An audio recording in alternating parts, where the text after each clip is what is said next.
एक प्रेम कविता ऐकवतो. खरं संदीप म्हणाला की बालपण ओलांडून पुढे जाऊ म्हणून प्रेम कविता, तर आता खरं असं राहिलं नाहीये. हे आपल्या वेळेचं ठीक होतं, म्हणजे की एक ठराविक वय ओलांडल्यानंतर लोक प्रेमात वगैरे पडायची. अजून लोक त्या मगाच्या गाण्यातून बाहेर आले नाहीयेत. म्हणून एक गंमत सांगतो की माझा भाचा आणि मी टीव्हीवर एक शाहिद कपूरचा पिक्चर बघत होतो. त्याच्यामध्ये एक चुंबन दृश्य आलंय की काय, अशा भीतीने माझ्या अंगातला सगळा वरणभात सळसळला आणि मी त्याला गॅलरीतला फुलपाखरू दाखवलं की ते बघ. 2 मिनिटं गेली तर मला म्हणाला मामा आता बघ. त्यांनी नाही घेतला. आता दिवस बदलले. असो, मी आपली माझ्या पिढीतली एक कविता तुम्हाला ऐकवतो. म्हणजे साधारणतः बालपण ओलांडून तारुण्याच्या उंबरठ्यावरती जेव्हा मनुष्य प्रेमात पडतो, म्हणजे प्रेम नंबर 1, तर भाबडं वय असतं. साहजिकच आपली प्रेयसी कमीत कमी ऐश्वर्या राय तरी आहे असा एक समज असतो, श्रद्धा असते त्याची अशी. आणि मग त्या भरामध्ये तो तिच्यावरती कविता करतो, तिला मोठमोठ्या उपमा देतो, खूप अतिशयोक्ती असते.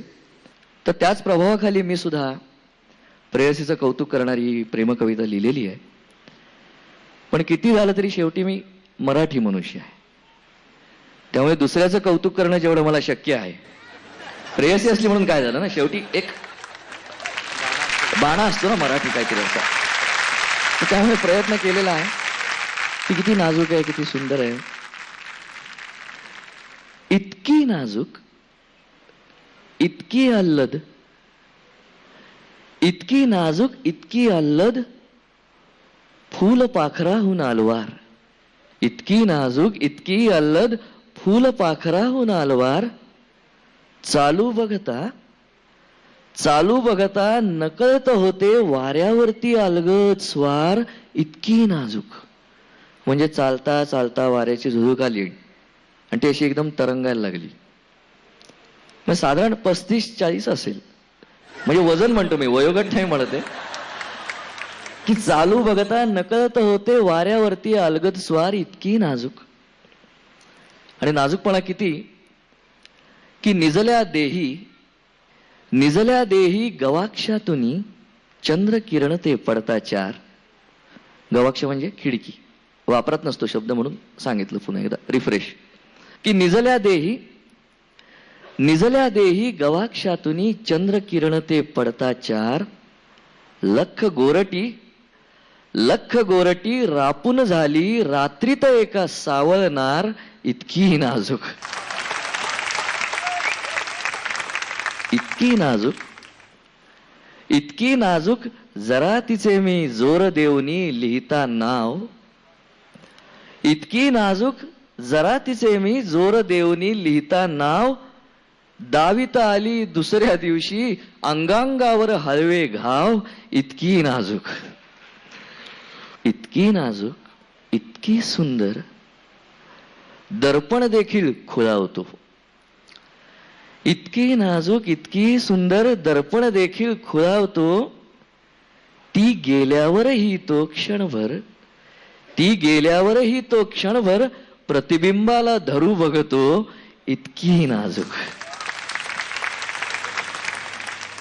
इतकी नाजूक, इतकी नाजूक की जेव्हा ती पावसात जाऊ बघते. इतकी नाजूक की जेव्हा ती पावसात जाऊ बघते. भीती वाटते, भीती वाटते, कारण जळात साखर क्षणात विरघळते. इतकी नाजूक. आणि शेवटच्या 2 ओळी आहेत. इतकी नाजूक की आता तर स्मरणाचेही भय वाटे. इतकी नाजूक की आता तर स्मरणाचेही भय वाटे.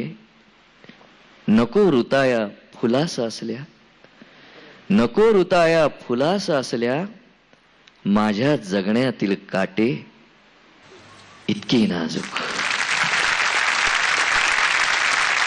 संदीपला एक प्रश्न विचारायचा आहे. काय हो तुमचा काही रोमॅन्टिक कवितांचा काय अभ्यास वगैरे आहे की काय, आणि तुम्ही काही वेगळा अभ्यासक्रमात शिकलात का काय?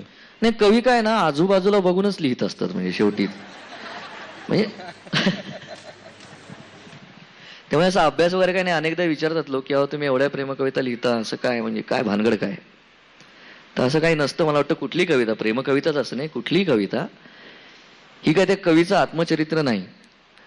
म्हणजे मी एवढ्या प्रेमकविता लिहिल्यात की प्रत्येक कवितेबरोबर कोणीतरी एक असतं समजा, तर म्हणजे कृष्णानंतर मीच वगैरे असं काहीतरी एक, तसं काही नाही आहे.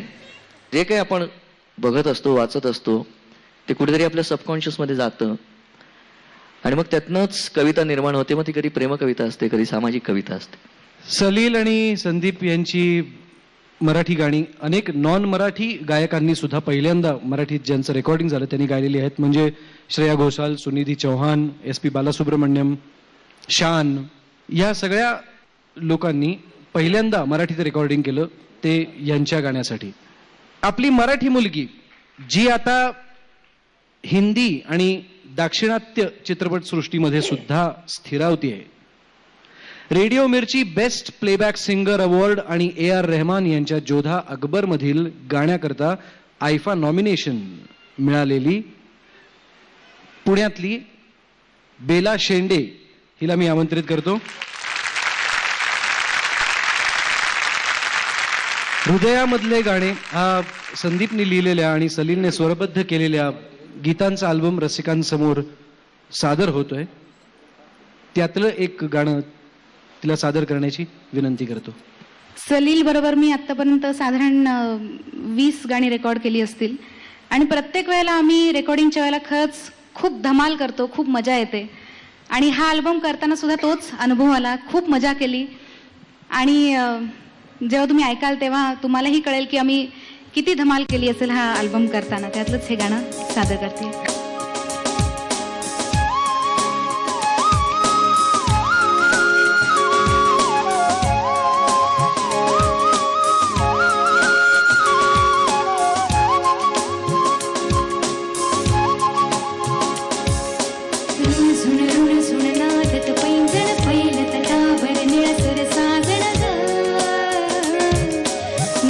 गोकुळ मागे घेऊन चेहऱ्यावरती घुंगट घेऊन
निजली